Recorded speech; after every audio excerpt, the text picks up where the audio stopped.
नमस्ते, स्वागत है आप सभी का हमारे YouTube चैनल पर। आज मैं एक प्यारा सा नाच गीत लेके आई हूँ। आप लोग कमेंट बताना गीत कैसे लगा। टप टप टप के पसीना गजब गर्मी का महीना। टप टप टप के पसीना गजब गर्मी का महीना। ससुर हमारे पंखा ले आए, ससुर हमारे पंखा ले आए। सासू हराम की ही जीना गजब गर्मी का महीना।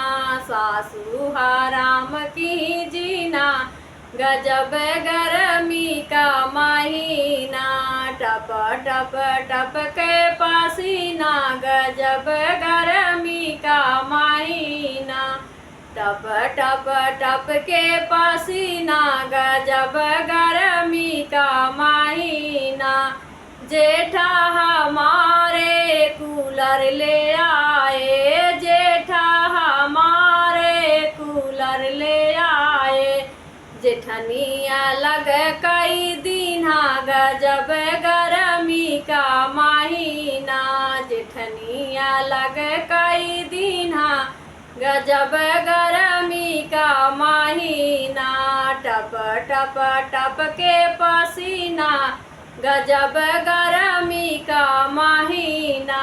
टप टप टप के पसीना गजब गर्मी का महीना। देवर हमारे बेनिया ले आए, देवर हमारे बेनिया ले आए। देवरन कलेस कई छीना गजब गर्मी का महीना।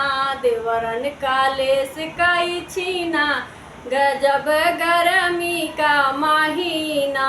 टप टप टप के पसीना गजब गर्मी का महीना। टप टप टप के पसीना गजब गर्मी का महीना। बालम हमारे एसी ले आए, बालम हमारे एसी ले आए। ननदी ने छोड़ा खाना पीना गजब गर्मी का महीना। ननदी ने छोड़ा खाना पीना गजब गर्मी का महीना। टप टप टप के पसीना गजब गर्मी का महीना। टप टप टप के पसीना गजब गर्मी का महीना।